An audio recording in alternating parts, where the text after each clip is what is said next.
부활절 설교하고 성탄절 설교는 길면 안 된다, 이런 말이 있습니다. 다 아는 이야기를 길게 할 이유가 없다는 거죠. 말 안 해도 이미 팩트이기 때문에, 사실이기 때문이다, 이렇게 말합니다. 반면에 어떤 분들은 이날이 제일 중요한 날이기 때문에 설교를 제일 오래 해야 된다, 이렇게 말하는 분도 있습니다. 제가 앞에 가까이 두 개 갈까요? 다들 앞에 했으면 좋겠다, 이런 눈초리로 쳐다보는 것 같습니다.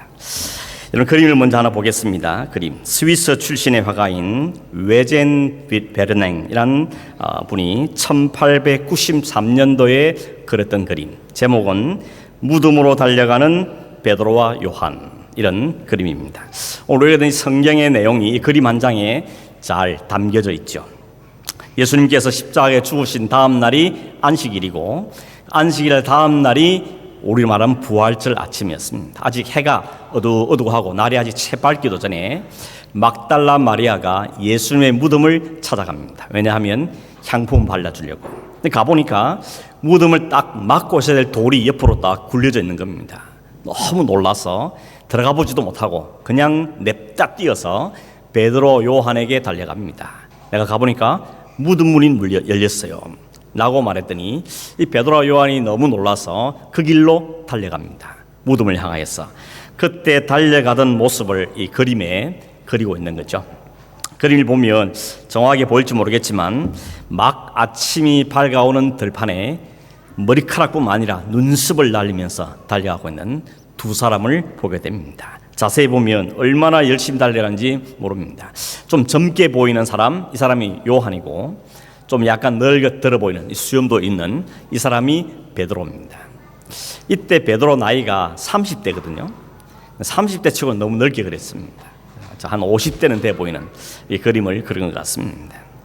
뛰어가는 두 사람 얼굴 보면 얼굴에 걱정이 가득해 보입니다. 자세히 보면 베드로의 눈에는 눈물이 글썽글썽 하는 것도 볼 수 있습니다. 보이십니까? 잘 안 보이시죠? 누가 더 빨리 가는가 하면 오늘 읽은 성경 사절에 보면 나왔죠. 둘이 같이 다름질 하는데 다른 제자가 베드로보다 더 빨리 달렸다 그러면, 이 다른 제자가 누군가 하면 이 요한복음을 지어간 요한입니다. 요한은 자기를 가리켜서 요한의 이름 안 밝히고 예수님이 사랑하시던 자, 혼역이 다른 제자, 이렇게 말합니다. 이 사람이 훨씬 더 빨리 달린 것 같습니다. 왜 빨리 달렸을까? 퀴즈. 뭔가 하면 좀 더 젊어서, 아니면 어떤 사람은 베드로가 쇼다리여서, 이런 말도 있고, 또 어떤 분은 이 글을 보면서 이 두 사람이 평생 서로 라이벌 관계였는데 이때도 벌써 라이벌이구나, 막 서로 지기 싫어서 막 달려가는 그런 모습이 아닌가, 이렇게 이야기하는 분도 있습니다. 아무튼 먼저 달려간 요한이 들어가지는 못하고 바깥에서 무덤 안을 이렇게 들어가 보고 있습니다. 요한은 성격이 좀 차분했던 것 같죠. 근데 베드로는 워낙 급하니까 좀 늦게 도착했지만 그냥 기다리지 않고 두말할 것 없이 그냥 굴문 안으로 쑥 들어갑니다. 들어가 보니까 뭐가 있는가 하면 예수님의 몸을 이렇게 감쌌던 그 세마포, 그리고 머리를 쌌던 수건이 잘 개켜져서 놓여 있는 걸 본 겁니다. 그들은 무덤 안에 들어갔고 8절에 보면 그걸 보고 믿었다, 이렇게 말합니다. 근데 여러분 참 재밌는 건 8절에 보면 그들이 보고 믿었다 이렇게 해놓고는 9절에 보면 아직 깨닫지를 못했다, 아직 알지 못했다. 알지 못했다면 깨닫지 못했단 말이거든요.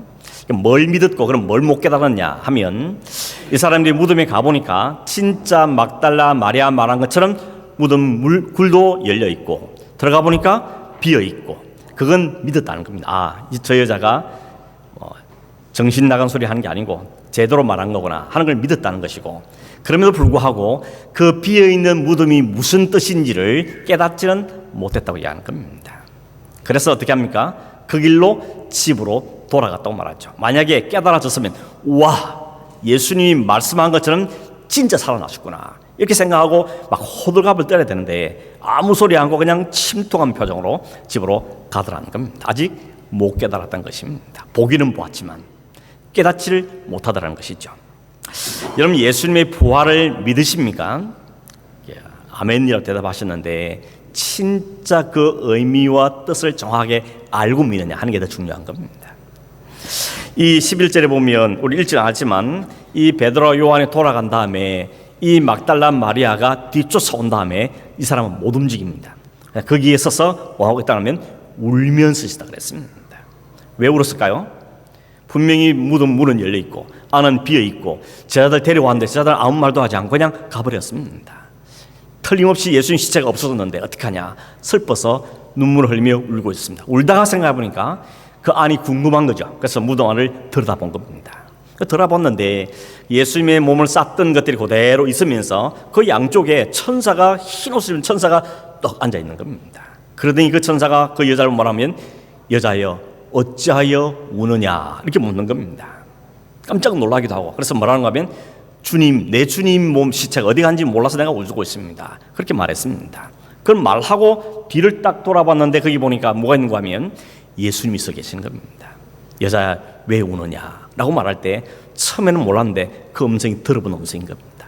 아, 예수님이군 라고 깨닫게 된 거죠. 그때 이 여자가 또 어떻게 하는가 하면 또 다시 베드로와 요한과 제자리 있는 곳에 달려갑니다.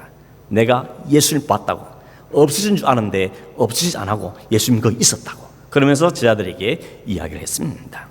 그때 제자들의 반응을 뭐라고 하면 누가복음 24장 11절에 보면 이렇게 말합니다. 사도들은 그들의 말이 허탄한 듯이 들려 믿지 않았다. 이 허탄한 뜻은 뭔가 하면 쓸모없는, 영어로는 넌센스죠. 이해가 안 되는, 무슨 소리 하냐, 이게 헛된 이야기인 것이죠. 그렇게 들었다는 겁니다. 그래서 그 사람들은 안 듣었다는 겁니다. 보고 왔고 분명히 이야기가 있었는데도 불구하고 이 사람들은 안 믿었다는 겁니다. 그날 저녁에 밤에 예수님이 다시 제자들이 모여있는 곳을 찾아갑니다. 문은 분명히 꼭꼭 닫아뒀는데 갑자기 예수님이 쓱 나타나시더니 뭐라 그랬습니까? 평안이 있을지어다 라고 이야기하는 겁니다. Peace be with you 이렇게 이야기하는 겁니다. 이 제자들이 깜짝 놀라 쳐다보는데 예수님이었던 겁니다. 근데 예수님 보고 사람이 어떻게 반응했는가 하면 누가복음 24장 30절에 보면 그들이 놀라고 무서워하며 그 보는 것을 유령으로 생각했다고 그랬습니다. 놀라고 두려운 마음으로 사람이 아니고 유령이다 이렇게 생각을 했다는 겁니다. 그래서 예수님 뭐라는 거 하면 왜 두려워하고 왜 놀라고 했느냐, 내 손 봐라, 못 박히던 손을 봐라, 그리고 내 옆구리를 한번 봐라. 그러면서 손과 발과 옆구리를 보여주시면서 내가 다시 살아났다 하는 것을 예수님이 보여주었습니다. 그런데도 누가복음 24장 41절에 보면 이 정도는 확실할 것 같은데, 아니 말씀하시고 보여주고 하는데 불구하고 이 사람들은 어떻게 반응하는가 하면 아직도 알지 못하고 믿지 못하고 놀라만 하더라 이렇게 말하고 있습니다. 아직도 봐도 믿지를 못했다는 이야기입니다. 그 일이 있은 다음에 8일이 지났습니다. 8일이 지난 다음에 예수님이 제자들을 또 찾아왔습니다. 왜 쫓아오는가 하면 8일 전에 예수님이 왔을 때 도마가 없었거든요. 그 자리에.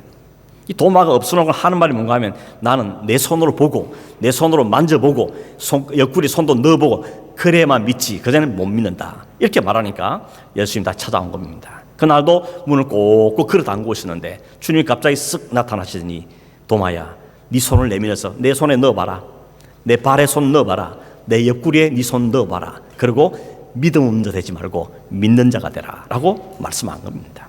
도마가 진짜 예수님 손도 만져보고 또 발도 만져보고 옆구리 손도 넣어본 겁니다. 그러면 이제 끝난 거죠. 이 정도면 믿어야 되지 않습니까? 이렇게까지 했는데 안 믿는 건 정말 이해가 안 되는 겁니다. 그런데도 불구하고 21장에 넘어가면 예수님이 갈릴리 바다에 고기 잡고 있는 제자들 또 다시 찾아갑니다. 이걸 세 번째라고 이야기합니다. 성경에 세 번째 제자를 찾아간 거다. 왜 세 번이나 찾아갔을까요? 아직도 안 믿고 있다는 겁니다. 제가 뭘 말씀드리고 싶은가 하면 우리가 이 부활하신 예수를 믿는다는 게 쉬운 일이 아니라는 겁니다. 오늘 여러분 믿습니다 고백하지만 이거 믿는 거 여러분 아무나 되는 거 아닙니다. 쉬운 거 아닙니다. 보지도 여러분 2000년 전에 있었던 일이고 본 적도 없고 만져본 적도 없는 여러분이 예수님의 부활을 믿는다? 결코 쉬운 일이 아니라는 것입니다. 2019년도에 독일의 한 슈피겔이라는 책에서, 그 잡지에서 예수님의 부활을 사람들이 얼마나 믿을까 이걸 서베이를 한 겁니다. 조사를 한 거죠. 두 가지 질문을 했는데, 퀘션을 했는데 첫 번째 뭔가 하면 하나님을 믿습니까? 라고 물었더니 그 중에 대답한 중에는 교회 다니는 사람도 있고 안 다니는 사람이 있는데 그 중에 몇 프로? 55%가 나는 하나님이 있는 걸 믿습니다 이렇게 반응했습니다. 나머지 50%는 45%는 아니다는 이야기죠. 2005년도에도 발표했는데 그때는 11%가 더 많았는데 14년 지나면서 줄어든 겁니다. 두 번째 질문을 뭔가 하면 하나님을 믿는 사람들에게만 질문합니다. 그러니까 하프하면 물은 거죠. 하나님이 믿는다고 하는 여러분, 그 여러분은 예수님의 부활을 믿습니까? 라고 물었습니다. 그랬더니 몇 프로? 54%가 나는 예수님의 부활을 믿습니다. 라고 대답을 했다는 겁니다. 정리하면 어떻습니까? 이 서베이에 참여한 사람의 하프가 하나님 믿는다고, 그 하프 중에 또 하프가 총 합하면 25% 되겠죠. 그 중에 하프가 예수님의 부활을 믿는다고 대답을 하더라는 것입니다. 여러분, 교회에 출석하는 사람 중에도 예수님의 부활을 믿는 사람이 하프밖에 안 되더라는 것이죠. 여러분은 어떻습니까? 여러분 대답 안 해도 됩니다. 마음속으로만 대답하십시오. 저도 그랬습니다. 저는 목사님 집에 아들로 태어나서 주일학교도 다니고 학생도 다니고 학생들 때 회장도 하고 그렇게 했지만 사실 부활의 주님이 내게 분명 사실로 이건 틀림없는 팩트다. 이게 내가 페이스로 믿음으로 온전히 받아들이는 그 하는 건 시간이 참 많이 걸렸습니다. 처음에는 아버지 목사님 설교를 들으면서 저 거짓말 아닐까 속으로 진짜일까 이런 마음이 많이 들었는데 그 주님 받아들이는 것은 시간이 많이 걸렸다는 것입니다. 여러분, 기독교를 가르쳐서 우리는 부활의 종교다 이렇게 말합니다. 그만큼 부활은 기독교의 핵심입니다. 키입니다. 부활이 없는 기독교는 있을 수조차도 없다는 거예요. 그만큼 부활은 기독교 신앙의 가장 중요한 거라고 말할 수가 있는 겁니다. 그 성경은 사실 성경을 꽉 짜면 딱 나오는 게 뭔가요? 예수님의 십자가와 예수님의 부활하심이 그 안에 액기스라고 말할 수 있는 겁니다. 바울은 자기가 예수를 안 믿은 사람이 그 부활의 예수를 만난 다음에 그가 이렇게 말합니다. 고린도전서 15장 13절에서 15절과 19절을 읽어드립니다. 보시면 만일 죽은 자의 부활이 없으면 그리스도도 다시 살아나지 못하였으리라. 그리스도께서 만일 다시 살아나지 못하셨으면 우리가 전파하는 것도 헛것이요 또 너희 믿음도 헛것이며 또 우리가 하나님의 거짓 증인으로 발견되리니 우리가 하나님이 그리스도를 다시 살리셨다고 증언하였습니다. 만일 죽은 자가 다시 살아나는 것이 없으면 하나님이 그리스도를 다시 살리지 아니하셨으리라. 만일 그리스도 안에서 우리가 바라는 것이 다만 이 세상의 삶뿐이면 모든 사람 가운데 우리가 더욱 불쌍한 자이다 라고 말합니다. 바울이 if 만약에 예수님의 부활이 사실이 아니라면 세 가지를 말합니다. 첫째는 뭔가 하면 우리가 믿는다는 거 이거 헛일이라는 겁니다.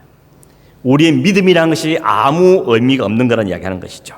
우리가 믿는 예수님이 십자가에서 우리를 위해 죽으시고 사흘 만에 부활하심으로 우리를 죄에서 사망에서 건져주셨는데 그게 사실이 아니라면 우리의 믿음은 다 쓸모없는 것입니다. 여기 앉아있을 필요가 없는 겁니다. 헛것이란 말은 내용은 없고 껍데기밖에 없다는 이야기인 겁니다. 기독교란 껍데기 있는데 그 안에 알맹이가 없는 것, 이게 바로 부활이 없는 기독교입니다. 오늘 여러분, 부활이 없는 교회, 부활이 없는 그리스도는 있을 수 있겠습니까? 없겠습니까? 있는 겁니다. 부활이 없는 기독교는 의미가 없다는 겁니다. 두 번째는 뭔가 하면 만약에 주님이 부활하심이 없다면 우리는 다 거짓말장이고 다 사기꾼이라는 겁니다. 라이어라는 것이죠. 라이어. 무슨 그런 거짓말을 하냐는 것이죠. 여러분, 거짓말은 오래 못 갑니다. 반드시 거짓말은 드러나게 돼 있죠. 들통이 나게 돼 있습니다. 진실은 밝혀지죠. 그래서 그 거짓에 대한 처벌도 받아야 되는 겁니다. 혹시라도 안 들킨다도 밝히지 않는다 할지라도 그 거짓한 사람, 거짓을 말하거나 한 사람은 마음에 괴롭습니다. 양심으로 괴롭고 생각해도 괴롭고 모든 마음이 괴로워지는 것이죠. 꼼짝없이 괴로움 가운데 살 수밖에 없는 겁니다. 한 가지 예를 들면 1972년도에 미국에 있었던 중요한 사건 중에 하나 뭔가 하면 워터게이트 사건이 있습니다. 워터게이트 사건 내용은 뭔가 하면 그 당시 대통령이 닉슨이었고 닉슨이 다음번에 또 한 번 대통령 하고 싶어서 당시 공화당인데 공화당에서 상대당이었던 민주당 그 본부에다가 도청장치를 실시한 겁니다. 그 사람들이 무슨 회의를 하는지 무슨 작전을 짜는지 알기 위해서 거기다가 장치를 만들었습니다. 그런데 이게 들켰습니다. 이게 들킴으로 온 미국이 발칵 뒤집힌 겁니다. 어떻게 이럴 수가 있냐. 그러면서 가장 키가 뭔가 하면 이 사실을 닉슨 대통령이 아느냐 모르냐, 이게 키였습니다. 만약에 안다면 저 사람은 대통령이 안 된다는 거죠. 내려오라는 겁니다. 그래서 그 대통령 주변을 둘러싸고 있던 7명의 아주 키 멤버가 있었는데 이 멤버들이 모여서 머리를 맞대고 의논을 했습니다. 이거 들키면, 이거 우리가 인정하면 우리 끝장이다. 대통령도 대통령에서 내려와야 되고 그 대통령 주변에 있던 우리도 다 모두 다 잃어버린다. 그러니 이것을, 이 시크릿을 지키자는 겁니다. 이거 들통나면 우리는 모두 다 잃어버리니까. 그래서 이 7명이 철저히 입을 닫기로 결심하고 이야기했죠. 닉슨 대통령 모른다. 대통령이 어떻게 아냐? 모른다. 라고 완전히 딱 잡아댄 겁니다.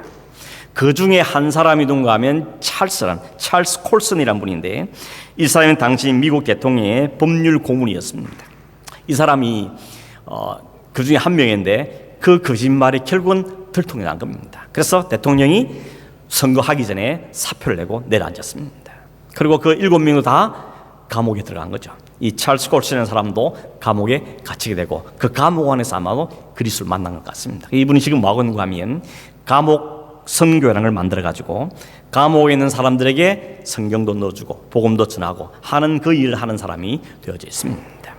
이 사람이 이런 말을 했어요.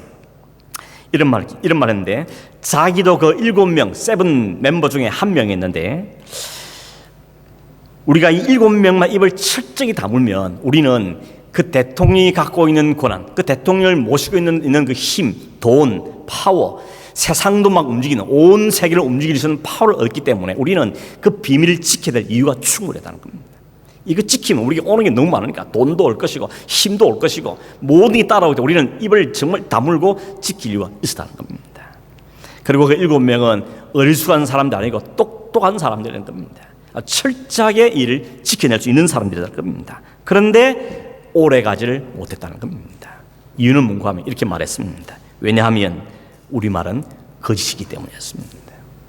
우리 한 말은 거짓이기 때문에 들통날 수밖에 없었다고 이 사람이 이야기하고 있는 겁니다. 여러분, 거짓은 오래 갈 수가 없다는 겁니다.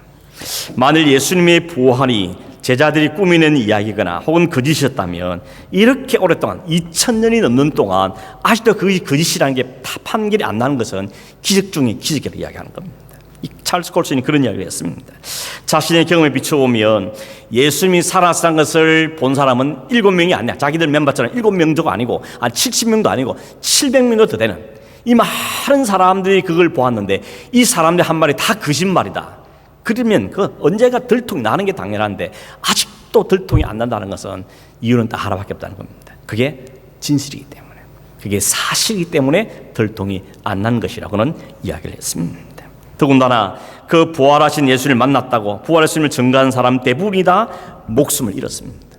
그 증거하다가 핍박을 받고 다 죽은 겁니다. 예수님의 무덤이 비어있다, 예수님이 부활하다, 그게 뭐라고? 그 말한다고 돈이 생기는 것도 아니고, 그 말한다고 권세가 있는 것도 아니고, 그걸 누가 알아주는 것도 아닌데 그것 위해서 자기 목숨을 던지는 일이 어떻게 있냐라는 것입니다. 거기에는 설명이 하나밖에 없다는 거죠. 그건 진실이었기 때문이라는 것입니다. 그게 true라는 겁니다.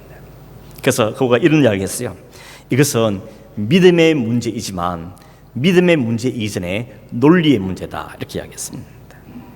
이 말이 참 마음에 와닿았습니다. 우리가 예수의 부활을 믿는 게 믿음의 문제긴 맞지만, 이 틀림은 사실이지만 논리적으로 생각해도 믿을 수밖에 없다고 이번에 이야기하는 겁니다. 한번 생각해 보라는 겁니다. 이게 어떻게 논리적으로 이게 거짓이 될 수 있냐는 것이죠.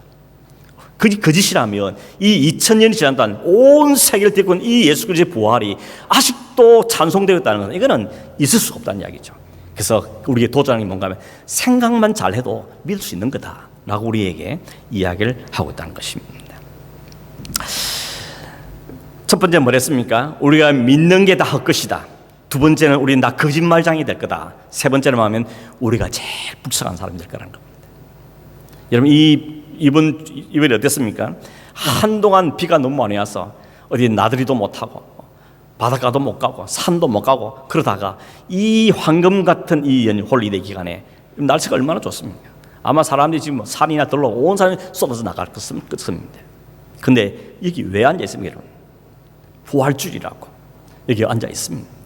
이게 사실이 아니라면 저나 여러분은 참 처량한 사람들입니다. 이게 뭐한 짓입니까?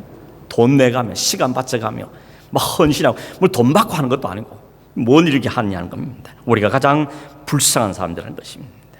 그런데 여러분, 이게 우리에게 불쌍하지 않는 이유는 뭔가 하면 무덤은 비어 있었습니다. 뭐가 훔쳐간 것이 아니라 주님은 다시 사셨습니다. 그 사신 주님께서 내가 살아났다는 걸 보여주기 위해서 막달라 마리아에게, 제자들에게, 도마에게, 수많은 사람들에게 자신을 보여주면서 나를 보고 믿음 없는 자 되지 말고 믿는 자가 되라고 주님 우리에게 말씀하고 계시는 것입니다. 여러분, 이 부활의 주님에 대한 믿음이 분명해지기를 간절히 바랍니다. 이거 없이 신앙생활을 하면 이만큼 안타까운 게 어디 있습니까? 진짜도 아닌 걸 붙잡고 산다는 게 얼마나 험한 일입니까? 될 줄 믿고 가는 것도 불안한데 될지 안 될지, 즉 진짜인지 아닌지도 모르는데 거기에 내 생명을 다 건다는 것, 이건 너무나 안타까운 일이고 불행한 일이 아닐 수가 없는 것입니다. 그래서 제가 이번 주에 기도하면서 꼭 그렇게 기도했습니다. 하나님, 이 부활의 주님을 제가 설명하도 믿겠습니까? 얼마나 어떻게 잘 설명해 믿을 수 있겠습니까? 하나님이 믿음을 좀 주시기 바랍니다. 그냥 와 있지 말고 그 부활의 주님을 좀 한번 만나게 해주십시오. 좀 만나도록 해주십시오. 그렇게 기도를 했는데, 참 이번 주간에 우리 그레이스홀에서 새벽기도 하다가 부활하신 주님을 만났다는 분을 만나게 된 겁니다. 한번 뵙고 싶다고 그래서 오라고 그래서 만났는데, 자기가 2019년 7월 1일 날 새벽에 그 우연히 우리 교인도 아니지만 그분이 새벽에 왔다가 그 새벽기도 마치고 나서 흰 옷 입은 분이 자기 앞에 찾아와서 자기의 말씀하시는 걸 만나고는 너무 감격해서 그날 이후로 자신의 마음이 에덴 동산이었다고 그분 표현을 그랬습니다. 천국이 임했다는 것이죠. 그 전까지 뭐였냐면 술과 담배와 여러 가지 돼서 완전히 인생이 망가져 있었는데, 그래서 붙잡고 있는 게 어릴 때부터 신앙생활을 했기 때문에 그래도 기도는 해야 된다 생각하고 새벽에 억지로 나와 있었는데, 그때 그날 그 시간에 주님이 그를 만나준 겁니다. 그 만나고 나니까 자기 인생의 모든 짐이 다 내려앉고 그 썰었던 쓰레기 같은 자 인생을 다 청산하게 되고, 지금은 너무 좋아서 이거 누구 좀 나누고 싶은데 나눌 사람 찾고 다닌다고 그렇게 이야기를 들으면서 부활의 주님을 만난다는 것이 얼마나 중요한지를 다시 한번 이 기간에 딱 요 주간에 경험하게 되면서 하나님 참 감사했습니다. 여러분, 꼭 이렇게 눈을 보아서 아니라도 하나님 말씀을 통하여서, 설교를 통하여서, 혹은 여러분이 묵상하다가, 혹은 여러분 생활 가운데 나를 찾아오시고 내가 그다, 내가 너를 살린 자다, 내가 너를 다시 살한 자다 라고 말씀하시는 그 주님을 좀 정확하게 만날 수 있기를 바랍니다. 사도 바울이 그렇게 예수를 죽이려 하다가 그 예수님을 정면을 딱 만나자마자 완전히 180도 바뀌지 않습니까? 내가 그 핍박자였지만 내가 이제는 그리스도를 증거하는 자라고 그 인생이 바뀌어버렸다는 겁니다. 혹 우리 가운데 아직도 그 부활의 주님에 대한 분명한 확신이 없어서 긴가민가 하는 분이 계시다면 하나님께 여러분에게 큰 일 베풀어 주시길 간절히 바랍니다. 어떤 모양이든지 어떤 형태든지 주님이 여러분 찾아가셔서 내가 그리스도다, 내가 살아난 주님이다 하는 말씀, 그 주님을 확인하는 그 내가 여러분의 길을 주임으로 축원합니다. 이 제자들도 안 믿으셨습니다. 여러분, 우리보다 더 심하지 않습니까? 말해주고 만져보라 그러고 그 앞에서 떡도 먹고 보여주도 제자들이 안 믿었습니다. 그런데 언제 믿었습니까? 그 중요한 사건이 바로 사도행전 2장에 있는 사건이죠. 사도행전 2장에 오순절날 성령께서 그들 가운데 임하시는데 그 모임 120명이 아무도 부정하지 못하도록 눈에 보이게 귀에 들리도록 임하셨습니다. 이 말은 성령이 반드시 우리에게 눈에 보이게 귀에 들리게 온단 말은 아닙니다. 그 타이밍에는 하나님이 살아계심과 부활하심을 확실하게 드러내기 위해서 그 제자 아무도 모두 입을 막으시기 위해서 하나님은 눈에 보이도록 귀에 들리도록 오신 것이었습니다. 그 주님을 그 120명이 다 만났습니다. 보았습니다. 그 이후의 삶이 어떻게 됩니까? 그 꼭꼭 문을 잠고 있던 그 방에 뛰쳐나가서 그 예루살렘 온 길 쏘다니면서 우리가 부활하신 주님을 만났다고 외치고 다녔습니다. 그렇게 외쳐도 되는 자유가 있는 때가 아닙니다. 예수 믿다가 핍박받는 사람이 얼마나 많았습니까? 사형선고를 당하고 짐승에 찢겨 죽고 십자가에 못 박히는 그런 시대였지만 이스라엘은 외치 않을 수가 없었다는 겁니다. 만났기 때문에, 내가 보았기 때문에, 내가 경험했기 때문에 그 사실을 이해하고 싶어 않을 수가 없었다는 것입니다. 여러분, 그 많은 120명 중에 많은 사람 대부분 다 순교했다는 이야기가 있습니다. 사실도 아닌 것 때문에, 진짜도 아닌, 진짜인지 아닌지 모르는 것 때문에 목숨을 내거는 그런 어리석은 사람이 아니라 그 주님을 확인한 다음에 자신의 생명을 들여서 그 주를 위해 사는 인생으로 바뀌어졌다는 것입니다. 그 하나님을 찬송하고 그 하나님을 높이게 되더라는 것입니다. 말씀을 맺으면 이런 주님이 부활하셨다, 다시 사셨다 하는 말 속에 크게 두 가지 의미가 있습니다. 하나는 뭔가 하면 주님이 부활하시니 우리도 다시 살 거라는 겁니다. 주님이 다시 사신 것처럼 우리도 반드시 산다는 겁니다. 다 죽습니다. 그러나 다시 살 거라는 겁니다. 그걸 보여주는 것이 다시 산다는 주님의 부활에 담고 있는 중요한 메시지입니다. 그래서 여러분, 우리는 장례식 하면서 찬송 부르잖아요. 천국에 다시 만나보자. 그러면서 아주 감사하면서 찬송. 단지 잠시 이별은 우리가 슬퍼하지만 천국에 다시 살 것을 기대하기 때문에 우리는 소망이 있고 확신이 있고 찬송을 부르지 않습니까? 이게 바로 다시 사는 것에 대한 소망인 삶이 주어지는 하나님의 축복입니다. 또 하나는 뭔가 하면 그때 다시 살 거지만 오늘 살고 있는 이 현재의 삶에도 다시 사는 삶을 산다는 의미도 갖고 있습니다. 절망 때문에, 고통 때문에, 건강 문제 때문에, 경제적 문제 때문에, 관계 문제 때문에 모두 뒤틀려서 죽고 싶은가, 아니 죽은 상태가 있다 할지라도 그 부활하신 우리를 다시 손을 끄집어 올려서 다시 일으킨다는 것, 그게 부활이 갖고 있는 또 하나의 진정한 의미인 것입니다. 여러분, 이 부활 주일에 우리 모든 성도들이 한 분도 빠짐없이 이 부활의 주님을 만나서 분명 확신 가운데 가기를 간절히 바랍니다. 그래서 성령께서 부활하신 주님 가운데 나타나심으로 분명 확신을 가지고 비록 우리의 삶이 힘겹고 또 어렵고 또 힘겨운 이민의 삶에 할지라도 주저하지 않고 절망하지 않고 주님과 다시 함께 부활을 기대하며 또 이 삶에서 일으키시는 그 하나님 때문에 마음에 깊은 감사가, 깊은 찬송이, 그런 고백이 있는 삶을 살아가는 우리 모든 성도 되기를 주님으로 축원합니다. 기도하겠습니다. 고마우신 하나님 아버지, 주님이 다시 사셨는데 많은 사람이 아직도 받아들이지 못하며 깨닫지 못하고 이해하지 못하고 있는 세상입니다. 이런 생각 우리를 만나주시고 말씀해 주시고 믿어지게 하신 은혜를 주신 하나님께 감사하고 성령이 우리 안에 역사하심의 진실로 감사함을 드립니다. 입을 열어 이 주님을 증거하고 이 주님께 감사하고 찬송하며 우리 혹이라도 어려운 중에 처할지라도 이 부활의 주님에 대한 소망 때문에 다시 일어나는 믿음의 삶을 사는 우리 온 성도되도록 축복하여 주시옵소서. 그러고 같이 예수님의 이름으로 기도하옵나이다. 아멘.